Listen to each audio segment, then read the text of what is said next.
व्यक्ति को स्वाभिमान, जिसने हम सबको लड़ना सिखाया था। इस आसमां पर एक ऐसा दीपक बाबा साहेब कहलाया था, बाबा साहेब कहलाया था।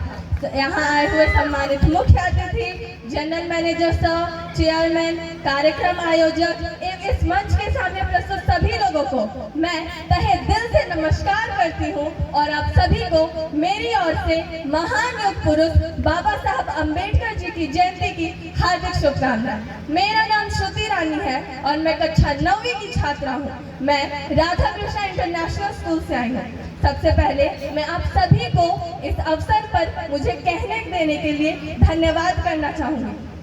आज का दिन हमारे देश व देशवासियों के लिए बेहद खास है, क्योंकि आज का ही दिन एक समाज सुधारक रूपी भारत रत्न डॉक्टर भीमराव अंबेडकर जी का जन्म भारत की इस पूज्य भूमि पर हुआ था। उनका जन्म मध्य प्रदेश के महू में एक दलित परिवार में हुआ था, जिस कारण उन्हें बचपन से ही जाति आधारित शोषण, पीड़न एवं अपमान का सामना करना पड़ा। उनके विद्यालय में भी उन्होंने काफी भेदभाव का सामना किया, परंतु इन सब के बावजूद भी उन्होंने अपनी पढ़ाई में लगन को बरकरार रखा, क्योंकि वे पढ़ लिख कर एक वकील बनना चाहते थे और अछूतों के लिए एक नया कानून बनाना चाहते थे, जिससे छुआछूत को खत्म किया जा सके। उन्होंने अपना पूरा जीवन इसी संकल्प के पीछे झोंक दिया।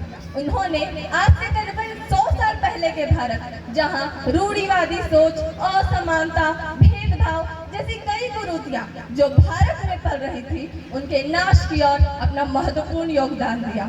उन्होंने एक ऐसे संविधान का निर्माण किया जो सबके लिए समान हो व जो सबके लिए एक नजर रखता हो। उन्होंने एकता, समानता, स्वतंत्रता जैसे कई अधिकार हमारे देश के संविधान में लाए हैं। जहां विश्व भर में लोगों ने अपने अधिकार पाने के लिए अत्यंत संघर्ष किया, वहीं हमारे देश में बाबा साहब जैसे महान व्यक्तित्व के कारण हमें आजादी के बाद ही ऐसे अधिकार मौलिक अधिकार के रूप में आजादी के तुरंत बाद ही हर नागरिक को दिए गए। बाबा साहब की ऐसी महान सोच न केवल भारत के लिए बल्कि पूरे विश्व के लिए एक दिशा बोधक है व उनका जीवन हमारे लिए एक प्रेरणा है। तो मैं चाहती हूँ कि हम उनसे व उनके जीवन से प्रेरणा लेकर कोई सृजन कार्य करने का संकल्प लें। अतः मैं इस मंच के जरिए इस पावन दिन पर आप सभी को बाबा साहब के एक सपने के बारे में याद दिलाना चाहूँगी। उनका यह सपना था कि नाम के आगे से जात को हटाना है, रूढ़िवादी बेड़ियों को तोड़कर दिखाना है, जहां मनुष्य अपने कर्मों से जाना जाए, जहां मनुष्य अपने कर्मों से जाना जाए। मुझे भविष्य के एक ऐसे भारत को बनाना है, मुझे एक ऐसे भारत को बनाना है। परंतु यह बहुत दुख की बात है कि हम आज भी उनके सपने को पूर्ण करने में असफल हैं।